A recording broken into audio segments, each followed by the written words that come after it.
আল্লাহ বলেন ফাকুলু মিনহা ওয়া আতইমুল বাঈসাল ফাকির, তোমরা নিজেরা খাও এবং দরিদ্রদেরকে খাওয়াও। সুতরাং অন্যদেরকে খাওয়ানোর ব্যাপারে এটার গুরুত্ব এবং ফজিলত অপরিসীম। এই জন্য আমরা অন্যদেরকে খাওয়ানোর ব্যাপারে, বিশেষ করে খাদ্যদানের ব্যাপারে খুব বেশি যত্নবান হওয়া দরকার। সূরাতুল মাউনের প্রথম দিকে আল্লাহ বলেন আরাআইতাল্লাযী ইউকাযযিবু বিদ্দীন ফাযালিকাল্লাযী ইয়াদউল ইয়াতীম। আপনি কি দেখেন যে এরা কর্মদিবসকে, কর্মফল দিবসকে অস্বীকার করে, মিথ্যা বলে। এরা কারা? ফাযালিকাল্লাযী ইয়াদউল ইয়াতীম, এরা তারাই যে নাকি ইয়েতিমদের সাথে রূঢ় আচরণ করে, খারাপ ব্যবহার করে, ঘাড় ধাক্কা দিয়ে বের করে দেয়। ওয়ালা ইয়াহুদ্দু আলা তুআমিল মিসকিন, অসহায়দেরকে খাদ্য দানে নিরুৎসাহিত করে, উৎসাহিত করে না। এদেরকে আল্লাহ তাআলা ধিক্কার দিয়েছেন, এদেরকে আল্লাহ তাআলা তিরস্কার করেছেন। সূরাতুল ফজরের 17-18 নম্বর আয়াত আল্লাহ বলেন কাল্লা বাল্লা তুকরিমুনাল ইয়াতীম ওয়ালা তাহাদ্দুনা আলা তুআমিল মিসকিন। এরা খারাপ, কখনোই নয়। বাল্লা, কাল্লা বাল্লা তুকরিমুনাল ইয়াতীম, তোমরা তো ইয়াতীমদেরকে সম্মান করো না। ওয়ালা তাহাদ্দুনা আলা তুআমিল মিসকিন, তোমরা অসহায়দেরকে খাদ্য দানে নিরুৎসাহিত করো, উৎসাহিত করো না। সুতরাং যারা নিরুৎসাহিত করে, উৎসাহিত করে না, খাদ্য দানে নিরুৎসাহিত করে, এদেরকে আল্লাহ তাআলা হুমকি দিয়েছেন, এদেরকে নিয়ে আল্লাহ তাআলা তিরস্কার করেছেন। সুতরাং এটার গুরুত্ব অপরিসীম। রাসূল করিম সাল্লাল্লাহু আলাইহি ওয়াসাল্লাম যখন গারে হিরা থেকে খাদিজাতুল কুবরা রাদিয়াল্লাহু তাআলা আনহার কাছে আসলেন, এসে বললেন ওয়াল্লাহি ইন্নী লাখাশিতু আলা নাফসি, সহিহ বুখারীর 3 নম্বর হাদিস, আমি আমার জীবন নিয়ে আশঙ্কা করছি। তখন খাদিজাতুল কুবরা রাদিয়াল্লাহু তাআলা আনহা কসম করে বলেছিলেন ওয়াল্লাহ কাল্লা ওয়াল্লাহি লা ইউখজিকাল্লাহু আবাদান, কখনোই নয়, আল্লাহর কসম, আপনাকে আল্লাহ তাআলা অসম্মানিত, লাঞ্ছিত করবেন না, অপমানিত করবেন না। কেন? ইন্নাকা লাতাসিলুর রাহিম, 1 নম্বর আপনি আত্মীয়দের সাথে ভালো আচরণ করেন। কি করেন? ভালো আচরণ করেন। 2 নম্বর ওয়া তাহমিলুল কাল্লা, দুর্দশাগ্রস্ত দুস্থদের দায়িত্ব গ্রহণ করেন, বোঝা বহন করেন। যাদের কেউ নাই এরকম ব্যক্তিদের বোঝা বহন করেন, তাদের দায়িত্ব আপনি পালন করেন। 3 নম্বর ওয়াতাকসিবুল মাদুম, যারা নিঃস্ব তাদেরকে আপনি সহযোগিতা করেন। 4 নম্বর ওয়াতাকরিজ যায়িফ, মেহমানের মেহমানদারি করান। আর 5 নম্বর ওয়াতুইলু আলা নাওয়াইবিল হক, হক পথের দুর্দশাগ্রস্তদেরকে আপনি সহযোগিতা করেন। তো এই কয়েকটা কথার ভিতরে চলে আসছে যে অন্যদেরকে দান করা, অন্যদেরকে খাওয়ানো, খাদ্য দান করা কতটা গুরুত্বপূর্ণ। রসুলের এই গুণ রসুলের পুরা জীবনটাই ছিল, শুধু নবুয়ত নয়। অর্থাৎ শরীআত যখন থেকে পেয়েছে, এখানে তো আবার কথা বললে সমস্যা। একটা হলো নবুয়ত, আল্লাহ তাআলা রসুল্লাহকে আমাদের সৃষ্টির পূর্বেই নবুয়তের যেই বিষয়, এটা আল্লাহ তাআলা দিয়ে দিয়েছেন। কিন্তু এটা প্রকাশ পেয়েছে নবুয়ত কত? 40 বছরে। এটা ব্যাপারটা বোঝা দরকার। যেমন আমরা সবাই মৃত্যুবরণ করবো, এটা আমরা জানি কি জানি না, কিন্তু যখন হবে তখন এটার কি হবে? প্রকাশ পাবে, তাই না? তো রসুল্লাহকে আল্লাহ তাআলা নবুয়ত দান করেছেন, এটা পুরা পৃথিবী সৃষ্টির পূর্বেই, কিন্তু এটার প্রকাশ হয়েছে কখন? 40 বছরে। কথা বুঝছেন? কিছু আছে আবার একবারে কি বলে আগে থেকেই। আপনি যদি খালি বলেন যে আগে থেকেই, 40 বছরে যে আল্লাহ রসুলের নবুয়ত প্রকাশ পেয়েছে এটাকে অস্বীকার করেন, বহু হাদিসকেই তো আপনি অস্বীকার করবেন, তখন কি হবে? আপনি রসুল্লাহ সাল্লাল্লাহু আলাইহি সাল্লামকে সম্মান দিতে গিয়ে রসুল্লাহকে মিথ্যাবাদী বানাচ্ছেন, এর আপনার খবরই নেই। কথাটা বুঝলেন? রসুল্লাহ যখন বলতেছেন সুইলা আন সাওমিল ইসনাইন, সহিহ মুসলিমের 1162 নম্বর হাদিস, এখানে আবু কাদাদা রাদিয়াল্লাহু তাআলা আনহু থেকে বর্ণিত, রাসূলুল্লাহ সাল্লাল্লাহু আলাইহি সাল্লামকে জিজ্ঞাসা করা হলো সুইলা আন সাওমিল ইসনাইন, আপনি সোমবারে রোজা রাখেন কেন? রাসূলুল্লাহ সাল্লাল্লাহু আলাইহি সাল্লাম বললেন উলিদতু যালিকা ইয়াওমান আও বুইসতু ফীহি, এই দিন আমি জন্মগ্রহণ করেছি, এই দিনে আমাকে নবুয়ত দান করা হয়েছে। তাহলে নবুয়ত দান করা হয়েছে অবশ্যই দুনিয়াতে আসার পরে, কি বলেন? আর এটা কখন হয়েছে? ওই যে 40 বছরে। তাহলে এগুলোকে আপনি অস্বীকার করবেন? তাহলে বুঝে শুনে কথা বলতে হবে। যারা বুঝে শুনে কথা বলে না এদের কি হয়? এরা নিজেরাও ভুল ভ্রান্তির মধ্যে থাকে, জাতিকেও কি ভুল মেসেজটা দেয়। আল্লাহ বুঝার তৌফিক দান করে। এই যে কোরআনে আছে, হযরত ঈসা আলাইহিস সালাতু ওয়াস সালাম বলছে ইন্নী আব্দুল্লাহ আতানিয়াল কিতাব ওয়া জাআলানি নাবিয়্যা, কোলে আছে ইন্নী আব্দুল্লাহ, আমি আল্লাহর বান্দা, আতানিয়াল কিতাব, আমাকে আল্লাহ কিতাব দিয়েছেন। যখন উনি শিশু আছেন ওই সময় আল্লাহ তাআলা তাকে কিতাব দিয়েছে। তাহলে এই কথা কি? ওয়া জাআলানি নাবিয়্যা, আমাকে নবুয়ত দান করেছেন, নবী বানিয়েছেন, এর অর্থ কি দাঁড়াবে বলেন? ঈসা আলাইহিস সালাতু ওয়াস সালাম মায়ের কোলে, উনি বলছেন আমাকে নবুয়ত দান করা হয়েছে। এই কথার উত্তর কি হবে? ওই যে আগেই কি ঘোষণা, বাকি সিদ্ধান্ত অর্থাৎ প্রকাশ পাবে কত? 40 বছরে। আল্লাহ বুঝার তৌফিক দান করে। তো যাই হোক, এটার গুরুত্ব, এই যে খাদ্য দানের গুরুত্ব, অসহায়দেরকে সহযোগিতা করার গুরুত্ব। সহিহুল জামি' একটা কিতাব আছে, এই কিতাবের 5505, আত-তাবরানীর 750 নম্বর হাদিস। عن أنس بن مالك رضي الله تعالى عنه قال قال رسول الله صلى الله عليه وسلم ما آمن بي من بات شبعانا وجاره جائع إلى جنبه وهو يعلم به। আনাস ইবনে মালিক রাদিয়াল্লাহু তাআলা আনহু বর্ণনা করেন, আল্লাহর রাসূল সাল্লাল্লাহু আলাইহি ওয়াসাল্লাম বলেন মা আমানা বি মান বাতা শাবআনান, ওই ব্যক্তি আমার উপর ঈমান আনে নাই যে ব্যক্তি তৃপ্ত সহকারে খাবার খেয়ে ঘুমিয়েছে, ওয়াজারুহু জাইউন ইলা জামবিহি, আর তার প্রতিবেশী ক্ষুধার্ত ছিল, হুয়া ইয়ালামু বিহি, আর সে তা জানে। আমি মনে করলেন রাতে তৃপ্ত সহকারে খেয়ে ঘুমিয়েছি, আর আমি এটা জানি আমার প্রতিবেশী ক্ষুধার্ত অবস্থায় রাত কাটিয়েছে। আল্লাহর রাসূল বলেন ওই ব্যক্তি তো আমার উপর ঈমানই আনে নাই, ওই ব্যক্তি আমার উপর ঈমানই আনে নাই। আদাবুল মুফরাদ, ইমাম বুখারীর একটা কিতাব, 111 নম্বর হাদিস। আনিস জুবাইর রাদিয়াল্লাহু তাআলা আনহু ইয়াকুল سمعت النبي صلى الله عليه وسلم يقول ليس المؤمن الذي يشبع وجاره جائع। আব্দুল্লাহ ইবনে জুবাইর রাদিয়াল্লাহু তাআলা আনহু বলেন আমি আল্লাহর রাসূলকে বলতে শুনেছি, আল্লাহর রাসূল বলেন ওই ব্যক্তি মুমিন নয় যে ব্যক্তি নিজে পরিতৃপ্তি সহকারে খাওয়া দাওয়া করে কিন্তু তার প্রতিবেশী অতৃপ্ত ক্ষুধার্ত। নিজে খুব খায় আর প্রতিবেশী ক্ষুধার্ত থাকে, রাসূল বলেন ওই ব্যক্তি মুমিনই হতে পারবে না। এই জন্য মুমিন হওয়ার জন্য শর্ত প্রতিবেশীকে খাদ্য দান। সহিহ বুখারীর 7376 নম্বর হাদিস। عن جرير بن عبد الله رضي الله تعالى عنه قال قال رسول الله صلى الله عليه وسلم لا يرحم الله من لا يرحم الناس। জারির ইবনে আব্দুল্লাহ রাদিয়াল্লাহু তাআলা আনহু বর্ণনা করেন আল্লাহর রাসূল সাল্লাল্লাহু আলাইহি ওয়াসাল্লাম বলেন আল্লাহ তাআলা ওই ব্যক্তিদের উপর দয়া করবেন না যেই ব্যক্তি মানুষের উপর দয়া করে না। আল্লাহ তাআলা তাদের উপর দয়া করবেন না যারা মানুষের উপর দয়া করে না। এখন দেখেন আমাদের ভিতরে দয়া আছে কিনা। দয়া এটা খুব গুরুত্বপূর্ণ।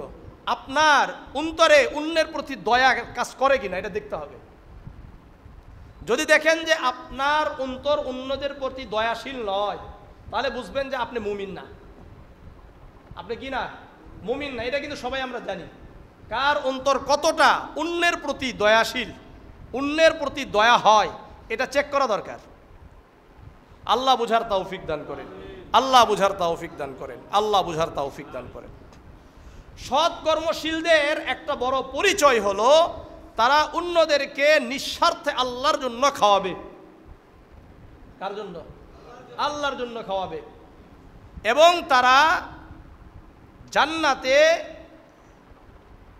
পানীয় পান করবে কাফুরের সাথে, অর্থাৎ তার গ্লাস।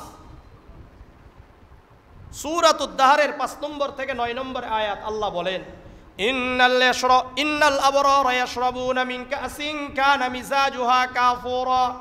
নিশ্চয় সৎ কর্মশীল যারা রয়েছে তারা পানীয় পান করবে জান্নাত থেকে কাফুরের। আইনাই ইয়াশরাবু বিহা ইবাদুল্লাহি ইউফাজ্জিরুনাহা তাফজীরা।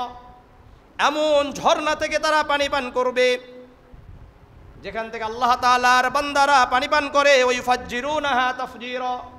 আর ওই ঝর্ণা যেখানে ইচ্ছা সেদিক দিয়ে প্রবাহিত করতে পারবে। জান্নাতে যাবে, যাওয়ার পরে মনে করবে যে এদিক দিয়ে পানি আসলে ভালো হয়, ওদিক দিয়ে তার জন্য পানি আসবে। ইউফুনা বিন-নাযরি ওয়া ইয়াখাফুনা ইয়াওমান কানা শাররুহু মুস্তাতিরা। এই যে সৎকর্মশীল যারা জান্নাতে গিয়ে ঝর্ণা থেকে পানি পান করবে, এদের একটা বড় বৈশিষ্ট্য, এরা যা ওয়াদা করবে ওয়াদা পূর্ণ করবে। ওয়া ইয়াখাফুনা ইয়াওমান ইউফুনা বিন-নাযর। এরপরে আল্লাহ তাআলাকে ভয় করবে, আর ওই দিনের ভয় করবে যেই দিন ভয়ঙ্কর হবে। وَيُطْعِمُونَ الطَّعَامَ عَلَى حُبِّهِ مِسْكِينًا وَيَتِيمًا وَأَسِيرًا। এই সৎকর্মশীল যারা আছে এরা আল্লাহ তাআলার সন্তুষ্টির জন্য অসহায়দেরকে খাওয়াবে, ইয়াতিমদেরকে খাওয়াবে, আর যারা কয়েদি এদেরকে খাওয়াবে। ইন্নামা নুতঈমুকুম লিওয়াজহিল্লাহ লা নুরিদু মিনকুম জাযাআন ওয়ালা শুকুরা। আর তারা বলবে, ইন্নামা নুতঈমুকুম লিওয়াজহিল্লাহ, আমরা তোমাদেরকে খাওয়াই আল্লাহর জন্য। কার জন্য? ইন্নামা নুতঈমুকুম লিওয়াজহিল্লাহ, আল্লাহ তাআলার সন্তুষ্টি অর্জনের জন্য। লা নুরিদু মিনকুম জাযাআন ওয়ালা শুকুরা, আমরা তোমাদের কাছ থেকে কোনো প্রতিদান চাই না, আমরা তোমাদের থেকে কোনো কৃতজ্ঞতা চাই না। এখানে ভালো করে বুঝেন, মাসলা আছে এখানে। এই আয়াত থেকে আল্লাহ বলেন ইন্নামা নুতঈমুকুম লিওয়াজহিল্লাহ, তারা বলবে আমরা তোমাদেরকে খাওয়াই কার জন্য? লা নুরিদু মিনকুম, তোমাদের থেকে কোনো প্রতিদান চাই না।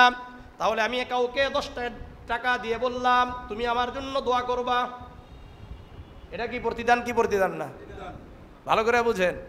মসজিদকে টাকা দেওয়ার পরে বলা হলো যে হুজুর দোয়া করেন, কি এটা? কথা বলেন না কেন? ভালো করে বুঝেন।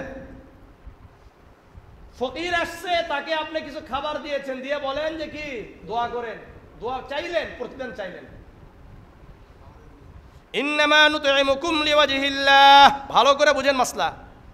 লা নুরিদু মিনকুম জাযাআন, তোমাদের কাছ থেকে কোনো প্রতিদান চাই না। ওয়ালা শুকুরা, আবার আমরা অনেক সময় বলি না, এরে আমি এত কিছু দিছি, এ কৃতজ্ঞ নয়। আপনি প্রতিদানও চাইতে পারবেন না, আশা করতে পারবেন না যে ওই ব্যক্তি আপনার কৃতজ্ঞ হোক, এটাও চাওয়া যাবে না। পুরাটাই করতে হবে কার জন্য? আল্লাহর জন্য। এই আয়াত দলিল ভালো করে বুঝেন। এখন থেকে কারা কারা 10 টাকা দিয়ে 1000 টাকা দিয়ে বলবেন যে হুজুর দোয়া করেন? আপনি এমনি দোয়া চান, সমস্যা নেই। হাদিয়া দিবেন, দান করবেন মসজিদকে, অথবা কাউকে আপনি হাদিয়া দিবেন, আপনি আলেমকে হাদিয়া দিবেন, কখনো দোয়া চাইতে পারবেন না।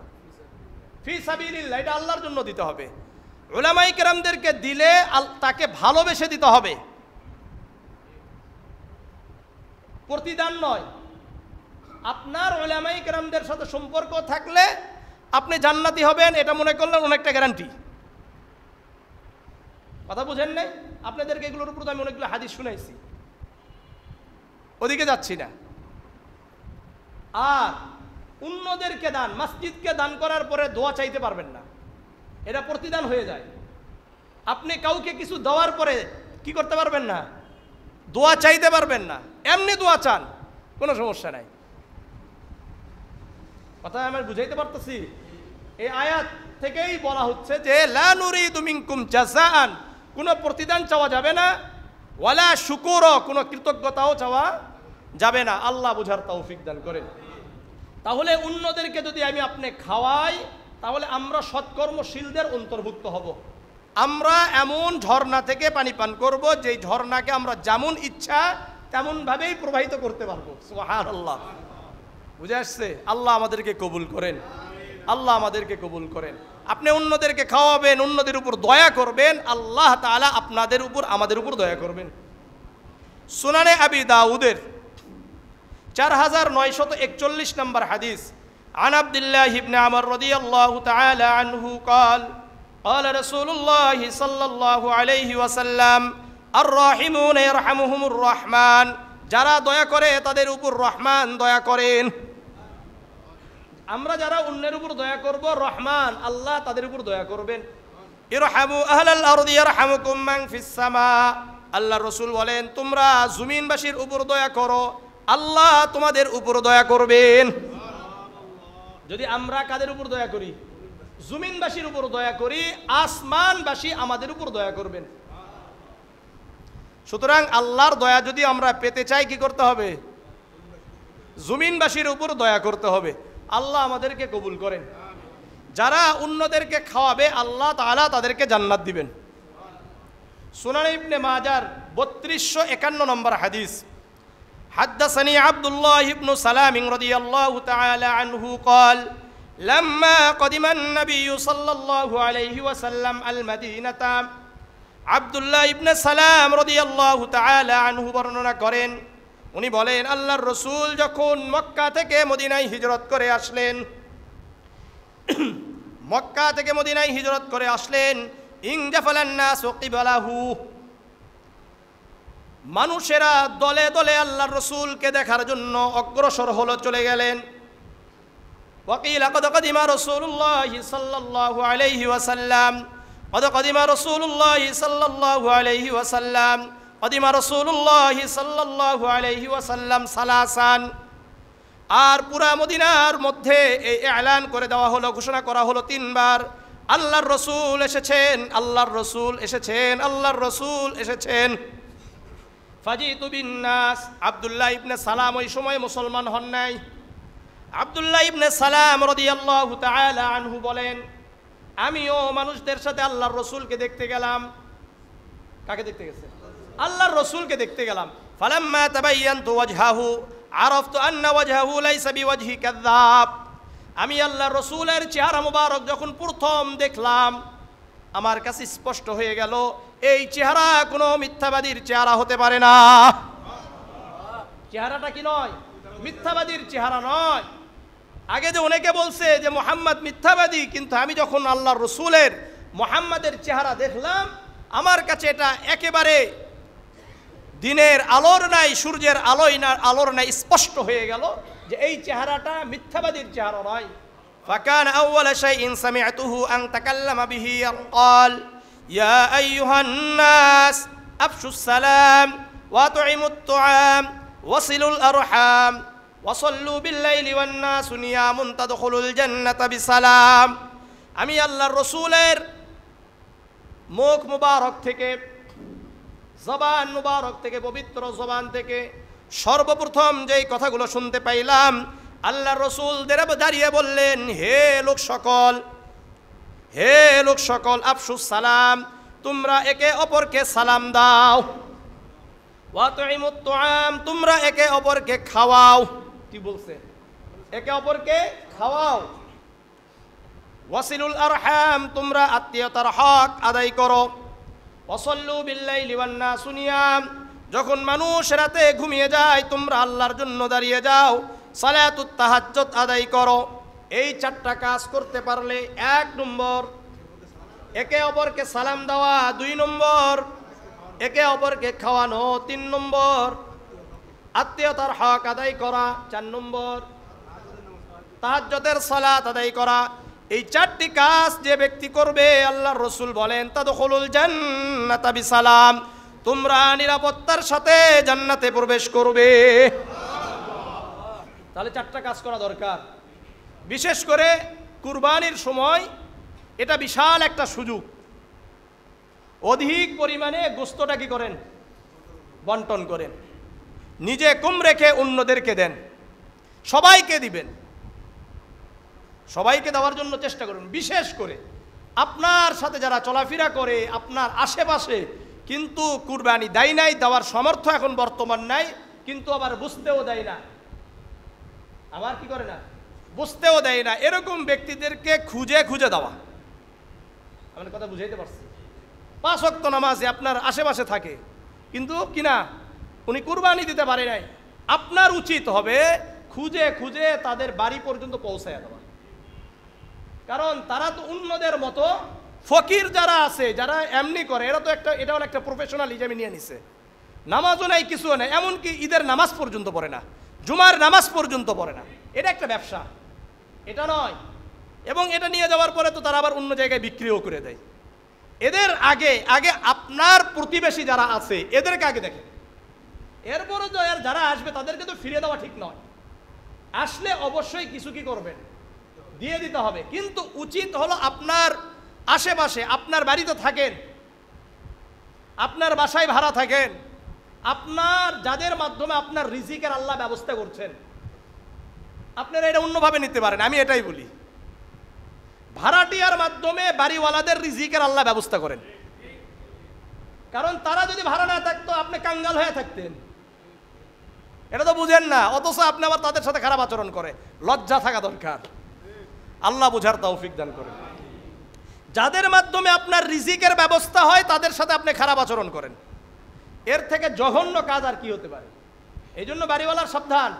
আপনার রিজিক আসতেছে তাদের মাধ্যমে, আপনি কি করেন? বসে খালি ঘুরেন এলাকায়। তারা চাকরি করে, চাকরি করে করে এনে মাসিক আপনাকে বেতন দেয়, আপনি সেখান থেকে খান। তারা যদি এলাকা থেকে চলে যেত আপনি কি করতেন? বলেন, আমার উত্তরটা দেন। আছে কাজ করে খাওয়া লাগবে, বা এই বাড়ি রেখে আপনি কি করবেন? বাড়ি যদি আপনার 10 তলা বিল্ডিং হয়, যদি আপনার ভাড়াটিয়া না থাকে আপনি কি করবেন বলেন? চাউল কি এমনি আসবে? গোশত এমনি আসবে? গরু, বড় বড় গরুগুলো কি এমনি আসবে? কার থেকে আসে? এই ভাড়াটিয়ারা চাকরি করে, বোনাস পাচ্ছে, আপনাদেরকে বেতন দিচ্ছে, ওই বেতন দিয়ে আপনারা বড় বড় গরু করে নিয়ে আসতেছেন। কথাটা কি ঠিক না? আল্লাহ বুঝার তৌফিক দান করেন। আরেকটা হাদিস শুনেন, মুসনাদে আহমদের 1867 নম্বর হাদিস। আনিল বারা ইবনে আযিব রাদিয়াল্লাহু তাআলা আনহু قال جاء أعرابي إلى النبي صلى الله عليه وسلم। বারা ইবনে আযিব রাদিয়াল্লাহু তাআলা আনহু বলেন, আল্লাহর রাসূলের কাছে এক গ্রাম্য ব্যক্তি আসলেন, এসে বললেন, আল্লিমনি আমালান ইউদখিলুনিল জান্নাহ, ইয়া রাসূলুল্লাহ, আমাকে এমন একটি আমল শিক্ষা দেন যে আমল আমি করলে ওই আমল আমাকে জান্নাতে প্রবেশ করে দিবে। এমন একটা আমল বলেন যে আমল করলে জান্নাতে যাওয়া যায়। রাসূল বললেন, লাইন কাসসারতাল খুতবাতা ওয়া লাকাদ আ'রাসতাল মাসআলাতা। তুমি কথাটা একেবারে সংক্ষিপ্ত বলেছো, কিন্তু এটার গুরুত্ব অপরিসীম, অনেক বড় কথা জিজ্ঞাসা করেছো। তুমি যদি জান্নাতে যেতে চাও, আল্লাহর রাসূল বলেন, আতিকিন নাসমাতা আফুক্কার রাকাবা, তুমি গোলাম আজাদ করে দাও। ওয়া তুইমিল জাইআ, গোলাম আজাদ করতে পারো না, মানুষদেরকে খাওয়াও। ওয়াসকিজ জামআন, মানুষদেরকে পানি পান করাও, মানুষদেরকে খাবার খাওয়াও, মানুষদেরকে পানি পান করাও, এটাই তোমাদেরকে জান্নাতে নিয়ে যাবে। জামিআ তিরমিজির 1855 নম্বর হাদিস। عن عبد الله بن عمر رضي الله تعالى عنه قال قال رسول الله صلى الله عليه وسلم اعبدوا الرحمن واطعموا الطعام وافشوا السلام تدخلوا الجنة بسلام। আব্দুল্লাহ ইবনে আমর রাদিয়াল্লাহু তাআলা আনহু বর্ণনা করেন, আল্লাহর রাসূল সাল্লাল্লাহু আলাইহি ওয়াসাল্লাম বলেন, তোমরা রহমানের ইবাদত করো। কার? আবার বলেন, উবুদুর রহমান। এখানে কিন্তু রহমান বলছেন, তোমরা রহমানের ইবাদত করো, দয়াবানের ইবাদত করো। ওয়াতইমুত তুআম, খাবার খাওয়াও। এখানে দয়াটা নিয়ে আসার জন্য উবুদুল্লাহ বলে নাই, তোমরা আল্লাহর ইবাদত করো, এটা বলে নাই। কি বলছে? উবুদুর রহমান। এমন একটা গুণের নাম বলছেন যেই গুণের মাধ্যমে আমরা যদি অর্জন করতে পারি আমরা অন্যদের উপর কি হব? দয়াবান হব। করো। ওয়াতইমুত তুআম, তোমরা একে অপরকে খাওয়াও, গরিবদেরকে খাওয়াও, অসহায়দেরকে খাওয়াও। ওয়াফশুস সালাম, তোমরা একে অপরকে সালাম দাও। তাদখুলুল জান্নাতা বিসালাম, তোমরা নিরাপত্তার সাথে জান্নাতে প্রবেশ করো। তাহলে কতটা গুরুত্বপূর্ণ খাওয়ানো। সহিহ বুখারীর 12 নম্বর হাদিস, عن عبد الله بن عمر رضي الله تعالى عنه قال أن رجلا سأل النبي صلى الله عليه وسلم أي الإسلام خير। আব্দুল্লাহ ইবনে আমর রাদিয়াল্লাহু তাআলা আনহু বর্ণনা করেন, আল্লাহর রাসূল সাল্লাল্লাহু আলাইহি ওয়াসাল্লামকে একজন ব্যক্তি জিজ্ঞাসা করলেন, আইয়ুল ইসলামি খায়রুন, ইসলামের মধ্যে সবচাইতে উত্তম কাজ কি? আল্লাহর রাসূল বললেন, তুতইমুত তুআম ওয়া তাকরাউস সালাম আলা মান আরাফতা ওয়া মান লাম তারিফ, তুমি মানুষদেরকে খাওয়াও, পরিচিত অপরিচিত সবাইকে সালাম দাও। এই সালামের আমল আর খাওয়ানোর আমল খুবই গুরুত্বপূর্ণ, খুবই গুরুত্বপূর্ণ। বুঝে আসছে? যে ব্যক্তি অন্যদেরকে খাওয়াবে আল্লাহ তাদেরকে খাওয়াবেন। সহিহ আত-তারগীব ওয়াত-তারহীব, ইমাম মুনজির রাহিমাহুল্লাহর কিতাব, ইমাম ইবনে হাজার আসকালানি পরবর্তীতে সংক্ষিপ্ত করেছেন এই কিতাবটা। এই কিতাবের 556 নম্বর হাদিস, عن عبد الله بن مسعود رضي الله تعالى عنه قال يحشر الناس يوم القيامة أعرى ما كانوا قط। আব্দুল্লাহ ইবনে মাসউদ রাদিয়াল্লাহু তাআলা আনহু বর্ণনা করেন, মানুষদেরকে কিয়ামতের ময়দানে উঠানো হবে বিবস্ত্র অবস্থায়, এমন বিবস্ত্র কখনো ছিল না। এমন বস্ত্রহীন অবস্থায় কিয়ামতের ময়দানে মানুষদেরকে উঠানো হবে, এমন বিবস্ত্র অবস্থায় তারা কখনো দুনিয়াতে ছিল না।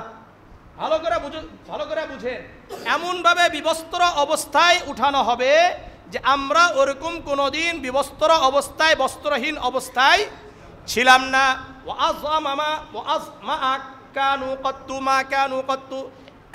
এমন পিপাসার্ত অবস্থায় উঠানো হবে, এমন পিপাসার্ত অবস্থায় কখনো ছিলাম না। এমন শটান করে উঠানো হবে, এইভাবে শটান করে দাঁড়িয়ে যায় না, শটান করে দাঁড়িয়ে গেছে, এমনভাবে শটান করে দাঁড়াইছে, এই রকম শটান করে আর কখনো দাঁড়াই নাই। অর্থাৎ আর কি হইতে পারবে না, ঝুঁকতে পারবে না। বুঝে আসছে? এরপরে রাসূল বলেন, মান কাসালিল্লাহি কাসাহুল্লাহ। আব্দুল্লাহ ইবনে মাসউদ রাদিয়াল্লাহু তাআলা আনহু বলেন, মান কাসালিল্লাহি কাসাহুল্লাহ। হুজুর, মান কাসালিল্লাহি কাসাহুল্লাহ, যে ব্যক্তি আল্লাহর জন্য মানুষদেরকে বস্ত্র পরিধান করালো, আল্লাহ তাআলা তাদেরকে কিয়ামতের ময়দানে বস্ত্র পরিধান করাবেন। ভালো করে শুনেন, মান কাসালিল্লাহি কাসাহুল্লাহ, যে ব্যক্তি আল্লাহর জন্য মানুষদেরকে বস্ত্র দান করবে, কাপড় দান করবে, কিয়ামতের ময়দানে বস্ত্রহীন অবস্থায় আমরা উঠব, ওই সময় আল্লাহ রাব্বুল আলামিন বস্ত্র পরিধান করাবেন। এই জন্য চেষ্টা করা, নিজেরা তো আমরা অনেক টাকা খরচ করি, 4টা 5টা 6টা করেও কাপড় নিই, সন্তানদেরকেও দিই, এখান থেকে কমপক্ষে 1-2 জন গরিবদেরকে দেন। এই যে ঈদ আসতেছে, আমি তো অনেক নিচ্ছি, কিন্তু কমপক্ষে আমার দ্বারা যেন গরিবের 1-2 জন পেয়ে যায়। 200-3 হাজার টাকা এটা এমন কোনো কিছু না। ওমান আতআমা লিল্লাহি আতআমাহুল্লাহ, যে ব্যক্তি আল্লাহর জন্য খাওয়ায় আল্লাহ তাদেরকে খাওয়াবে। ওমান সাকা লিল্লাহি সাকাহুল্লাহ, যে ব্যক্তি আল্লাহর জন্য পানি পান করাবে আল্লাহ কিয়ামতের ময়দানে তাদেরকে পানি পান করাবেন। ওমান আমিলা লিল্লাহি আগনাহুল্লাহ, যে ব্যক্তি আল্লাহর জন্য আমল করে আল্লাহ তাকে ধনী বানিয়ে দেন। আমল করতে হবে কার জন্য? তাহলে আল্লাহ আপনাকে কি বানাবে? ধনী বানায়া দিবে। ওমান আফা লিল্লাহি আফাহুল্লাহ, যে ব্যক্তি আল্লাহর জন্য কাউকে ক্ষমা করে দেন আল্লাহ তাকে ক্ষমা করে দিবেন। তাহলে আমরা যদি অন্যদেরকে আল্লাহর জন্য কাপড় পরিধান করাই, আল্লাহ আমাদেরকে কাপড় পরিধান করাবেন। আমরা যদি অন্যদেরকে আল্লাহর জন্য খাওয়াই, আল্লাহ আমাদেরকে খাওয়াবেন। অন্যদেরকে পানি পান করাই, আল্লাহ আমাদেরকে পানি পান করাবেন। অন্যদেরকে যদি আমরা মাফ করে দিই, আল্লাহ আমাদেরকে ক্ষমা করে দিবেন। আল্লাহর জন্য যদি আমরা আমল করি, আল্লাহ আমাদেরকে ধনী বানাইয়া দিবেন। কি বানাবেন? ধনী বানাইয়া দিবেন। আল্লাহর জন্য আমল করার তৌফিক দান করেন। যারা খাদ্য দান করে এরাই দুনিয়াতে শ্রেষ্ঠ। আত-তারগীব ওয়াত তারহিব এই কিতাবের 948 নম্বর হাদিস। আন সুহাইব রাদিয়াল্লাহু তাআলা আনহু قال قال رسول الله صلى الله عليه وسلم خياركم من أطعم الطعام তোমাদের মধ্যে শ্রেষ্ঠ তারাই যারা মানুষদেরকে খাওয়ায়, যারা অন্যদেরকে কি করবে? খাদ্য দান করবে, এরাই হলো শ্রেষ্ঠ। আমরা যদি অসহায়দেরকে খাওয়াই তাহলে আমরা মূলত আল্লাহকেই খাওয়ালাম। কথাটা কতটা গুরুত্বপূর্ণ। সহিহ মুসলিমের 645 নম্বর হাদিস, সহিহ আত-তারগীব ওয়াত তারহিবের 952 নম্বর হাদিস। عن أبي هريرة رضي الله تعالى عنه قال قال رسول الله صلى الله عليه وسلم إن الله عز وجل يقول يوم القيامة يا ابن آدم مرضت فلم تعدني। আবু হুরায়রা রাদিয়াল্লাহু তাআলা আনহু বর্ণনা করেন, আল্লাহ রাসূল সাল্লাল্লাহু আলাইহি ওয়াসাল্লাম বলেন, কিয়ামতের ময়দানে আল্লাহ বলবেন, ইয়া ইবনে আদম, হে আদমের সন্তান, মারিস্তু, আমি অসুস্থ ছিলাম, ফালাম তাউদুনি, তুমি তো আমার সেবা করো নাই। আল্লাহ কি বলছে? আমি অসুস্থ ছিলাম, তুমি আমার সেবা করো নাই। এখন আমরা আল্লাহকে বলবো, ইয়া রব্বি কাইফা আউদুক, আমি আপনার সেবা করব কিভাবে? ওয়া আনতা রব্বুল আলামিন, আপনি বিশ্ব জগতের প্রতিপালক, আপনি তো জগৎ সমূহের প্রতিপালক, আমি আপনার সেবা করব কিভাবে? এই প্রশ্ন কার কাছে? আল্লাহর কাছে। তখন আল্লাহ কি বলবেন? কি দেখেন, আমা আলিমতা আন্না আবদি ফুলানান মারিজ, তুমি কি জানো না আমার অমুক বান্দা অসুস্থ ছিল, আমার অমুক বান্দা তোমার প্রতিবেশী অসুস্থ ছিল, তোমার এলাকায় একজন ব্যক্তি অসুস্থ ছিল, তুমি কি এটা জানো না? ফালাম তাউদহু, তুমি তো তার সেবা করো নাই। আমা আলিমতা আন্নাকা লাউ আত্তাহু লাওয়াজাত্তানি যালিকা ইনদাহু, তুমি যদি তার সেবা করতে, সেখানে আমার সেবা করা হয়ে যেত। তুমি যদি তার সেবা করতে, মূলত কার সেবা করতে? আমারই সেবা করতে। আবার আল্লাহ বলবেন, ইয়া ইবনে আদম, হে আদমের সন্তান, ইস্তাতামতুকা, আমি তোমার কাছে খাবার চেয়েছিলাম, ফালাম তুতঈমনি, তুমি তো আমাকে খাবার খাওয়াও নাই, তুমি তো আমাকে খাবার খাওয়াও নাই।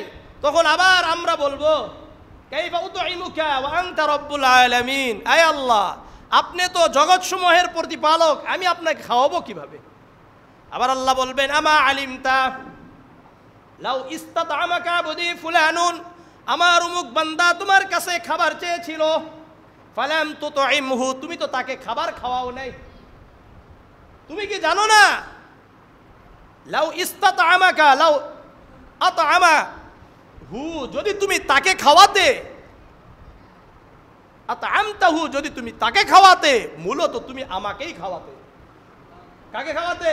লাওয়াজাত্তানি, আমাকেই, যালিকা ইনদি, তুমি সেখানে আমাকেই পেয়ে যেতে, এর অর্থ আমাকেই খাওয়ানো হতো। আবার আল্লাহ বলবেন, ইয়া ইবনে আদম লাউ ইস্তাসকাইতুকা, আমি তোমার কাছে পানি চেয়েছিলাম, ফালাম তাসকিনি, তুমি তো আমাকে পানি পান করাও নাই। তখন আমরা বলবো, কাইফা আসকিক, আমি আপনাকে কিভাবে পানি পান করাবো? ওয়া আনতা রব্বুল আলামিন, আপনি তো জগৎ সমূহের প্রতিপালক। তখন আল্লাহ বলবে, এই লাউ, তোমার কাছে কি আমার অমুক বান্দা পানি চাই নাই? ফালাম তাসকি, তুমি তো তাকে পানি পান করাও নাই। লাউ সাকাইতাহু, তুমি যদি তাকে পানি পান করাইতা, ওয়াজাত্তা যালিকা ইনদি, তুমি তো মূলত আমাকেই পানি পান করাতে। তাহলে খাওয়ানো, পানি পান করানো আর সেবার গুরুত্বটা ইসলামে কতটুকু একটু চিন্তা করতে হবে। খালি বড় দাড়ি করলাম, বিশাল বড় এক জুব্বা পরলাম আর হজ করে আসলাম, এত সহজ? মনে করছে যে পার পেয়ে গেলাম। না না, এই কাজগুলো করার মাধ্যমে ইসলামের সৌন্দর্য প্রকৃত প্রকাশ পায়। ইসলামের সৌন্দর্য তো এখানে যে আপনি মানুষের সেবা করবেন, আপনি মানুষকে খাওয়াবেন, আমি আপনি মানুষের দুঃখ কষ্টকে দূর করে দিব, এটাই তো মূলত ইসলামের সৌন্দর্য। আল্লাহ বুঝার তৌফিক দান করেন, আল্লাহ বুঝার তৌফিক দান করেন।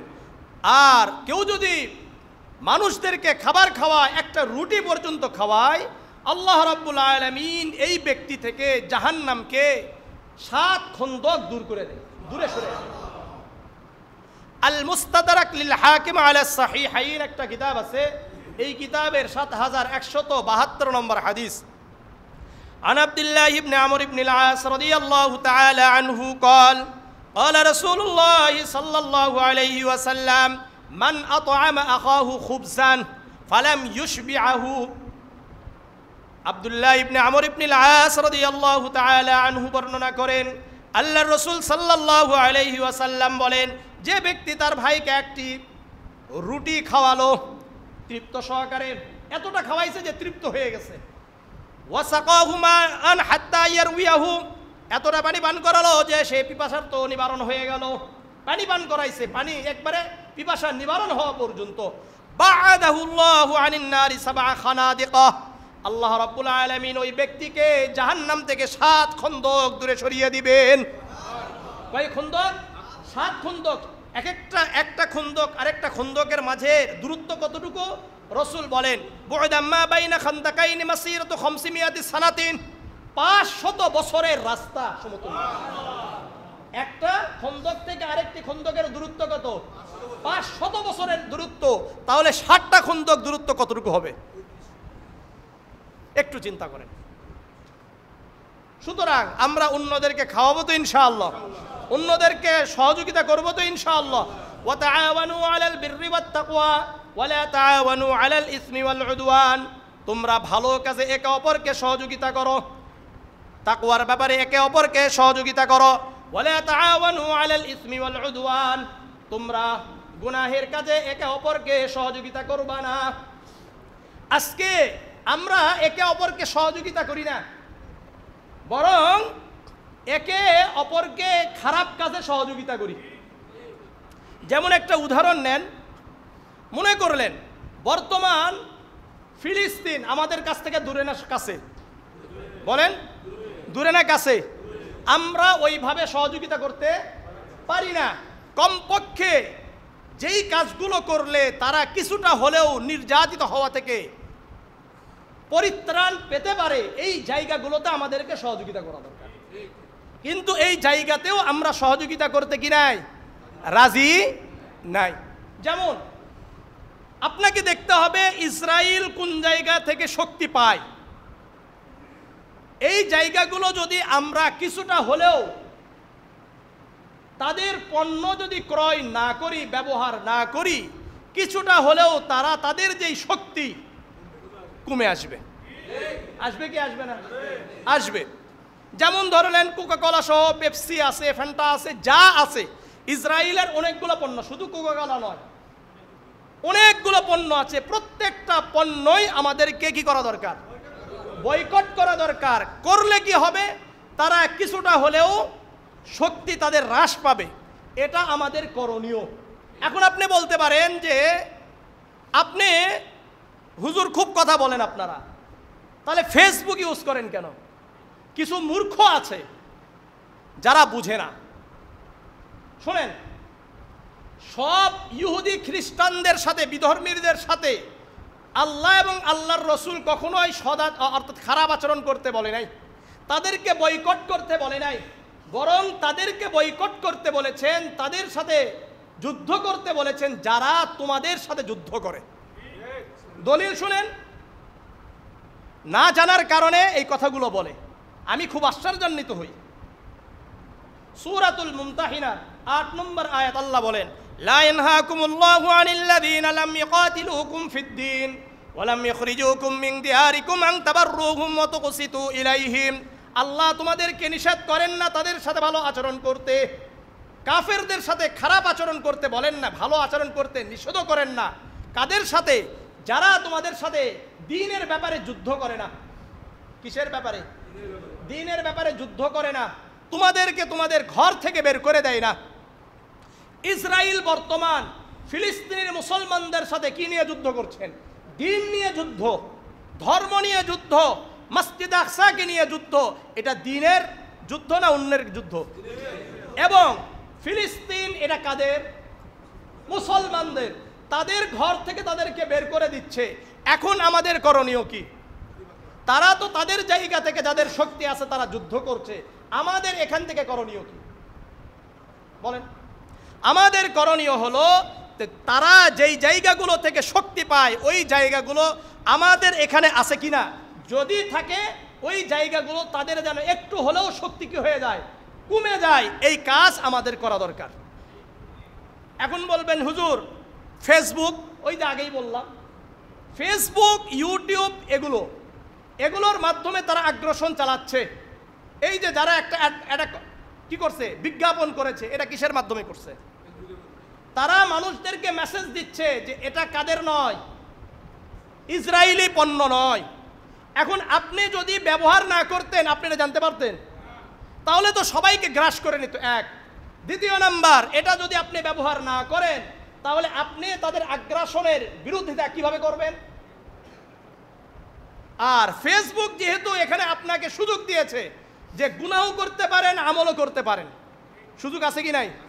আপনি এর মাধ্যমে কোরআন তেলাওয়াত শুনতে পারেন কিনা, এর মাধ্যমে আপনি ইসলামিক আলোচনা শুনতে পারেন কিনা, আবার এর মাধ্যমে পর্নোগ্রাফি অর্থাৎ খারাপ ছবিও দেখা যায়।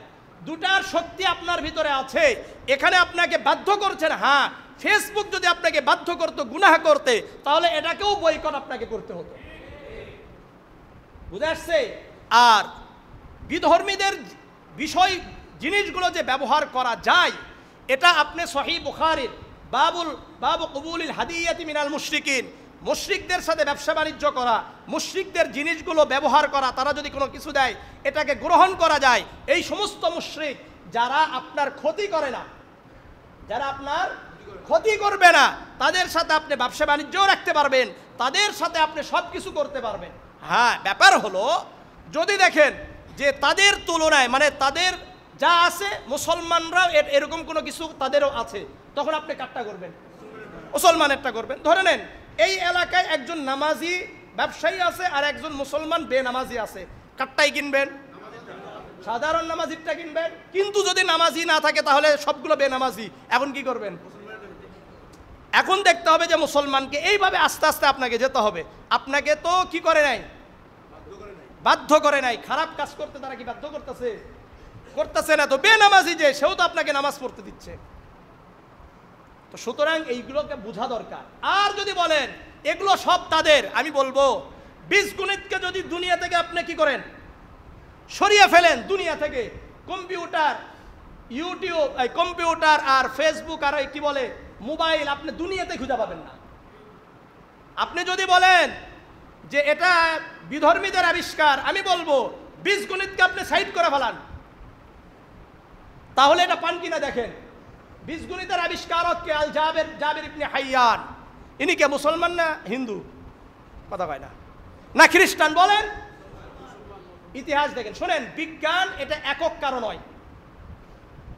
বিজ্ঞান বিশ্বে যত মানুষ আসছে, মানব সভ্যতা সবারই অবদান আছে এখানে। এটা যেমন মুসলমানদের অবদান আছে, এটা ইহুদি খ্রিস্টানদের অবদান আছে। এটা একক কারো সম্পত্তি নয়, এটা একক কারো কি নয়, সম্পত্তি নয়। ইনশাল্লাহ একটা শুক্রবার নিব, যেই শুক্রবারে মুসলমানদের বিজ্ঞানে মুসলমানদের অবদান নিয়ে আলোচনা করবো ইনশাআল্লাহ। বাকি আপনাদেরকে এটা ভালো করে বুঝে দিই যে এই কথা যারা বলবেন যে আপনি কথায় কথায় এটা বয়কট করেন, ওটা বয়কট করেন, তা ফেসবুককে বয়কট করেন, আমি তাদেরকে বলতে চাই আপনি ইসলাম বুঝেন না। আপনি কি বোঝেন না? ইসলাম বুঝেন না। আর সবচাইতে বড় ব্যাপার হলো, সবাই যখন নাকি ইসরায়েলের পণ্যকে বয়কট করছে, তখন আপনি তার পক্ষে কথা বলা অথবা এই কথাগুলো বলার এর অর্থই হলো আপনি ইসরায়েলের পক্ষে অটোমেটিক চলে গেছেন, অটোমেটিক চলে গেছেন। কারণ যেইখানে কিছুটা হলেও কি হচ্ছে, সহযোগিতা হচ্ছে, সেখানে আপনি এই প্রশ্ন তোলেন কিভাবে? আপনি একজন মুসলমান হয়ে আল্লাহ বুঝার তৌফিক দান করেন। এগুলো উঠানোর কোনো সুযোগই নাই, এই জন্য পড়াশোনা করেন। দেখেন রাসূলুল্লাহ সাল্লাল্লাহু আলাইহি সাল্লাম, সাহাবারা কোন কোন বিধর্মীদের সাথে কেমন আচরণ করছে, তাহলে আপনার আমার কাছে কি হয়ে যাবে, স্পষ্ট হয়ে যাবে। একজন মুশরিক ধরেন, ভালো করে ধরেন, একজন মুশরিক সে আমাদের সহযোগী আছে না? আবার একজন নামধারী মুসলমান সে আমাদের বিরোধী আছে কি নাই? এই বাংলাদেশে নামধারী মুসলমান আছে কি নাই? নামধারী মুসলমান, ওই নামধারী মুসলমান থেকে ওই ইহুদি, ওই বিধর্মীরা আমাদের কাছে বেশি আপন, যারা কিনা আমাদের ক্ষতি করে না, যারা তাদের মতো করে তারা চলছে, এরা আমাদের জন্য ভালো না, কল্যাণকর নয়?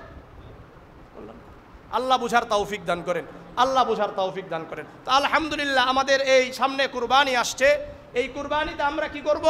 ইনশাআল্লাহ আমরা অন্যদেরকে অধিক পরিমাণে দান করার জন্য চেষ্টা করব, এবং এটাকে কেন্দ্র করে ব্যাপক হারে আমরা পানীয় পান করি, কোমল পানীয় পান করি কি করি না? আমরা ইনশাআল্লাহ কমপক্ষে কোকাকোলা, পেপসি, স্প্রাইট সহ ইসরায়েলের যত পণ্য আছে নিজেরাও বর্জন করব, অন্যদেরকে বর্জনের জন্য আহ্বান করব, উৎসাহিত করব, এবং ওই সমস্ত দোকান থেকে আমরা কোনো পণ্য কিনবো না যেই সমস্ত দোকানে এগুলো রাখে। আমার কথা বুঝছেন? আপনি অন্য দোকানে যান, সমস্যা কি? তাহলে আমাদের এলাকার দোকানদাররাও কি হবে, সচেতন হবে। আপনি কিছুদিন খায়েন না, তাদের থেকে কিছু নিয়েন না, দেখবেন এমনি কি হবে, অটোমেটিক এগুলো কি তারা ছেড়ে দিবে। আল্লাহ তাআলা আমাদের বুঝার তৌফিক দান করেন, আল্লাহ বুঝার তৌফিক দান করেন। তাহলে আজকে আমরা কি শুনলাম? অন্যদেরকে দানের ব্যাপারে আমরা আল্লাহ রসুলের হাদিসগুলো শুনলাম। তা তো আমরা ইনশাল্লাহ দান করবো তো ইনশাআল্লাহ। কাদেরকে দান করব আগে আমি বলেছি, ভালো করে মনে আছে তো নাকি? আপনার আত্মীয় স্বজন, আপনার প্রতিবেশী, যারা বিশেষ করে বাইরে বের হতে পারে না, আপনি জানেন যে আমার ওই ভাইয়ের একটু এখন বর্তমান কি আছে, একটু অবস্থা ভালো না, কুরবানি দিতে পারে নাই, তাদেরকে সহযোগিতা করব ইনশাআল্লাহ। এমন নয় যে আপনি আসেন ভাই নিয়ে যান, না, আপনার উচিত হবে আপনি যে কোনো মাধ্যমে তাকে পৌঁছায় দেওয়া। আমার কথা বুঝাইতে পারছি? কারণ সবাই বের হবে না, সবাই আসবে না, আর আসাটা ঠিক না, এটাই তো তার লজ্জাশীলতা। আমাদের উচিত হবে সেখানে পৌঁছায় দেওয়া। আর ঈদের রাত্রিতে অধিক পরিমাণে আমল করা, ঈদের সুন্নাহগুলো আমি আপনাদেরকে বলেছি, তারপরে সংক্ষিপ্ত আকারে বলে দিচ্ছি। ঈদের রাত্রিতে শেষ করি, ঈদের রাত্রিতে যারা আমল করবে, রাত্রি জাগ্রত হবে, ঈদের রাত্রিতে যারা দোয়া করে আল্লাহ তাআলা তাদের দোয়াকে ফিরিয়ে দেন না। হাদিসগুলো শুনেন মনোযোগ দিয়ে। 1 নম্বর, সিলসিলাতুজ যায়িফা, ইমাম নাসিরউদ্দিন আলবানী রাহিমাহুল্লাহর কিতাব, এই কিতাবের 1452 নম্বর হাদিস, আন আবি উমামাহ আল-বাহিলি রাদিয়াল্লাহু তাআলা আনহু قال قال رسول الله صلى الله عليه وسلم خمس ليال لا ترد فيهن الدعوة। 5টি রাত্রিতে আল্লাহ তাআলা দোয়া কবুল করেন, ফিরিয়ে দেন না। 5টি রাত্রিতে দোয়া আল্লাহ কি করেন না, ফিরিয়ে দেন না। 1 নম্বর, আউয়ালু লাইলাতিন মিন রজব, রজবের প্রথম রাত্রি। 2 নম্বর, লাইলাতুন নিসফি মিন শাবান, শাবানের মধ্যরাত্রি অর্থাৎ শবে বরাতের রাত্রি। 3 নম্বর, লাইলাতুল ফিতর, ফিতরের রাত্রি। 4 নম্বর, লাইলাতুন নাহার, ঈদুল আজহার রাত্রি। 5 নম্বর, লাইলাতুল জুমআহ, জুমার রাত্রি। কিসের রাত্রি? জুমার রাত্রি। এই 5 রাত্রিতে আল্লাহ তাআলা দোয়া কবুল করেন, ফিরিয়ে দেন না। 5 রাত্রিতে জাগ্রত থাকলে তার জন্য জান্নাত ওয়াজিব। সহিহ আত-তারগীব ওয়াত তারহিবের 667 নম্বর হাদিস, عن معاذ بن جبل رضي الله تعالى عنه قال قال رسول الله صلى الله عليه وسلم من أحيا الليالي الخمس، যে ব্যক্তি 5টি রাত্রি জাগ্রত থেকে ইবাদত করবে, ওয়াজাবাত লাহুল জান্নাহ, ওই ব্যক্তির জন্য জান্নাত ওয়াজিব। ওই ব্যক্তির জন্য জান্নাত কি ওয়াজিব। 1 নম্বর, লাইলাতুত তারবিয়াহ, তারবিয়ার রাত্রি অর্থাৎ ঈদ জিলহজ মাসের 8 তারিখের রাত্রি, আজকের রাত্রি। লাইলাত আরাফা, আরাফার রাত্রি 9 তারিখের রাত্রি, জিলহজের 9 তারিখের রাত্রি। লাইলাতুন নাহার, ঈদুল আজহার রাত্রি। লাইলাতুল ফিতর, ঈদুল ফিতরের রাত্রি। 5 নম্বর, লাইলাতুন নিসফি মিন শাবান, শাবানের মধ্যরাত্রি অর্থাৎ শবে বরাতের রাত্রি। যদি জাগ্রত থেকে ইবাদত করা হয় আল্লাহ তার জন্য জান্নাত ওয়াজিব করে দেবেন। বুঝা যাচ্ছে? সুনানে ইবনে মাজার 1782 নম্বর হাদিস, عن أبي أمامة الباهلي رضي الله تعالى عنه قال قال رسول الله صلى الله عليه وسلم من قام ليلة العيدين, যে ব্যক্তি দুই রাতে ইবাদত করবে, কয় রাতে? মুহতাসিবান লিল্লাহ, আল ইয়াকিনের সাথে করবে, লাম ইয়ামুত কলবুহু ইয়াওমা তামুতুল কুলুব, যেদিন সকল অন্তর অস্থির হয়ে পড়বে, তখন আল্লাহ তাআলা ওই ব্যক্তির, যে ব্যক্তির দুই ঈদের রাত্রিতে ইবাদত করেছে তাদের অন্তর মরবে না, তাদের অন্তর অস্থির হয়ে পড়বে না। এই জন্য ঈদের রাত্রিতে ইবাদত করবো তো ইনশাআল্লাহ। বিশেষ করে আজকের রাত্রি থেকে একবারে ঈদুল আজহার পর্যন্ত আমরা প্রতি রাত্রির কিছুটা হলেও ইবাদত করার জন্য চেষ্টা করব ইনশাআল্লাহ। এবং রোজা, ইয়াউমে আরাফার রোজা, আগামীকাল পরের দিন ইনশাআল্লাহ রোজা রাখার জন্য চেষ্টা করব ইনশাআল্লাহ। রবিবারের ফজর থেকে আমরা তাকবীরে তাশরিক, আল্লাহু আকবার আল্লাহু আকবার, লা ইলাহা ইল্লাল্লাহু আল্লাহু আকবার আল্লাহু আকবার ওয়ালিল্লাহিল হামদ, একবারে 23 অক্ত অর্থাৎ 13 তারিখের আসর পর্যন্ত ইনশাআল্লাহ। ঈদুল আজহার সুন্নত 13টা। 1 নম্বর মেসওয়াক করা, বলেন। 2 নম্বর গোসল করা। 3 নম্বর উত্তম কাপড় পরিধান করা। 4 নম্বর আতর ব্যবহার করা। 5 নম্বর ঈদুল আজহার দিনে ঈদগাতে না খেয়ে যাওয়া, বলেন। না খেয়ে যাওয়া, না খেয়ে আসা। 6 নম্বর এক রাস্তা দিয়ে যাওয়া, অন্য রাস্তায় আসা। 7 নম্বর পায়ে হেঁটে যাওয়া। 8 নম্বর ঈদগাহতে নামাজ পড়া, যদি জায়গা না থাকে তাহলে মসজিদে পড়া। ঈদের ঈদগাহতে অথবা মসজিদে গিয়ে ঈদের আগেও কোনো নামাজ পড়া যাবে না, পরেও কোনো নামাজ পড়া যাবে না। 10 নম্বর ঈদের নামাজ পড়ে এসে বাড়িতে 2 রাকাত সালাত আদায় করা। কয় রাকাত?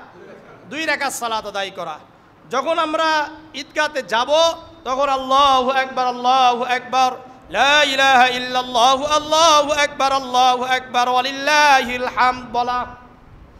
শুভেচ্ছা বিনিময় করা। কি করা? শুভেচ্ছা বিনিময় করা। আর পারলে যদি পরিবেশ থাকে তাহলে তরমুজ ফিকাফিকি করা। এই হলো মোট আমল। আল্লাহ আমাদের সবাইকে কবুল করেন। আমাদের পলাশবাড়ি কেন্দ্রীয় জামে মসজিদে ঈদুল আজহার সালাত সকাল 7টায় অনুষ্ঠিত হবে ইনশাআল্লাহ। একটাই জামাত হবে। কয়টায়? আবার বলেন, কয়টায়? আমরা আসবো কয়টায়? 8:30টায়, 7:30টা, 7টায়? না, আগে আসার জন্য চেষ্টা করবো ইনশাআল্লাহ। আগে আসার জন্য চেষ্টা করবো ইনশাআল্লাহ। আল্লাহ আমাদের সবাইকে কবুল করেন। আল্লাহ আমাদের সবাইকে কবুল করেন। আল্লাহ আমাদের সবাইকে কবুল করেন।